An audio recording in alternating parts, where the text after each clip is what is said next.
নমস্কার বন্ধুরা, আজকে আরও একটি নতুন ভিডিওতে তোমাদেরকে স্বাগত। তোমরা সবাই কেমন আছো? আশা করছি সবাই খুব ভালো আছো। এটা ছিল শ্রাবণ মাসের শেষ সোমবারের ভিডিও। সেদিন শিব পুজো করেছি, সেই ভিডিওই। তো শিব পুজো যেহেতু আগে বেলপাতা দিয়েই শুরু করছি, এই যে আমি বেলপাতা তুলে নিচ্ছি। আমাদের বাড়ির কাছেই বেলগাছ আছে, তাই বেলপাতা তুলতে আমার কোনো অসুবিধে নেই। মনের মতো করে অনেকগুলোই বেলপাতা পাওয়া যায়। আসলে সেদিন ইচ্ছা ছিল অন্য কোথাও গিয়ে একটু মন্দিরে গিয়ে পুজো দেব, কিন্তু সারাদিন এত পরিমাণে বৃষ্টি হচ্ছে, কোথাও মন্দিরে যাওয়া হলো না। বাড়িতেই যে আমার শিব ঠাকুর রয়েছে, সেই শিব ঠাকুরকেই আমি পুজো করেছি। বৃষ্টির জন্য কোথাও বেরোতে পারিনি, খালি বারবার বৃষ্টি আসছে। বেলপাতা তোলা হয়ে গেছে। এদিকে আমাদের গাছ থেকে কয়েকটা কলকে ফুলও তুলে নেব। এই গাছটাতে অনেকই ফুল ফোটে, কিন্তু অনেক উঁচুতে বলে গাছটা আমার সব ফুলে হাত পাই না। যে ফুলগুলো সামনে পাই সেই ফুলগুলোই তুলে নিই, হাতের কাছে যে ফুলগুলো পাই। ফুল তুলে সমস্ত জোগাড় করে স্নান করে এই যে নতুন শাড়ি আর ব্লাউজ বের করে নিচ্ছি। নতুন শাড়ি ব্লাউজ পরেই পুজো করব।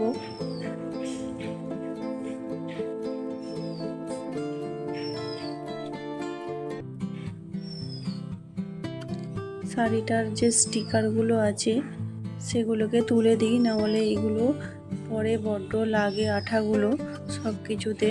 তাই শাড়ি থেকে স্টিকারগুলোকে ভালো করে তুলে দিচ্ছি, দিয়ে শাড়িটা ভালো করে সুন্দর করে আগে পরে নিই। নতুন শাড়ি পরে পুজো করব, তাই। তারপরে সমস্ত জোগাড় নিয়ে চলে এসেছি। অনেকগুলো বেলপাতা আছে, আমি ভাবছি তাই একটু বেলপাতা দিয়ে সুন্দর করে একটা মালা তৈরি করে নিই, ছোট্ট মতো। এই যে মালাটাই তৈরি করতে শুরু করেছি।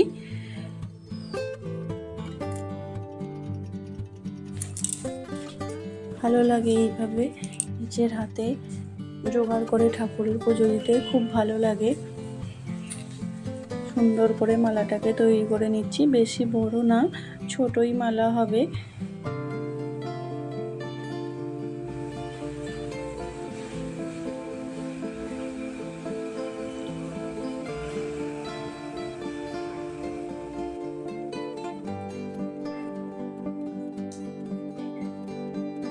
বেশ সুন্দর লাগছে আমার ফুলের সাজিটা। বেলপাতা ফুল খুব সুন্দর দেখতে লাগছে।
এই যে তৈরি হয়ে গেছে ছোট্ট মতো একটা বেলপাতার মালা, তারপরে একটা আকন্দ ফুলের মালা আর একটা রজনীগন্ধার মালাও রয়েছে।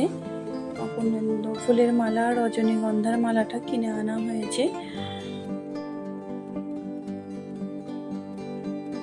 এই যে খুব সুন্দর লাগছে দেখতে। চলো এবার পুজো শুরু করে ফেলি।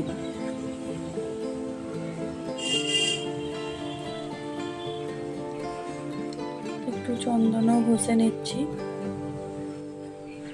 দুধ, ঘি, মধু, চন্দন সমস্ত কিছু নিয়ে ঠাকুরের একটা স্নান করানোর জল তৈরি করতে হবে, তার মধ্যে সিদ্ধি দিতে হবে। এই যে আমার ছোট্ট মতো শিব ঠাকুর, কত সুন্দর লাগছে। আর এই যে ধূপটা, এটা ধুনো ধূপ, এটা খুব সুন্দর গন্ধ।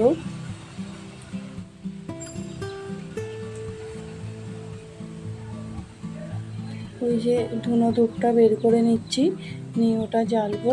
খুব সুন্দর গন্ধ এটার। ওটার ওই সাইডে আগুনটা দিয়ে দিলে অনেকক্ষণ ধরে ওটা জ্বলে আর গন্ধটা খুব সুন্দর লাগে। এদিকে ঠাকুরটাকেও সমস্ত ফুল দিয়ে মালা দিয়ে সুন্দর করে সাজিয়ে নিয়েছি।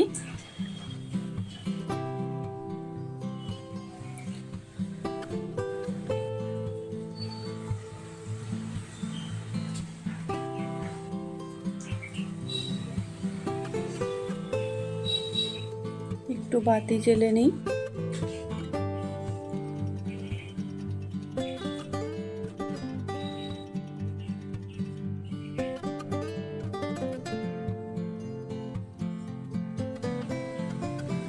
পুজোটা প্রায় হয়ে গেছে।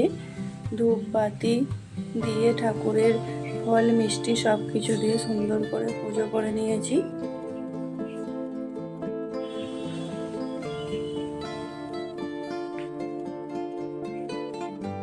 এবার ঠাকুরকে ভালো করে প্রণাম করে নিয়ে হয়ে যাবে।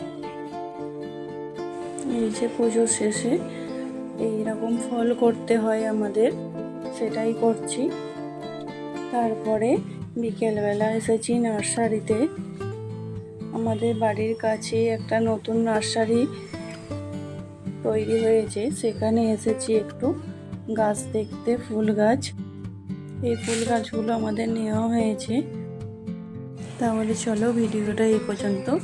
আজকের মতো টাটা, আবার দেখা হবে নতুন কোনো ভিডিওতে। সবাই ভালো থেকো।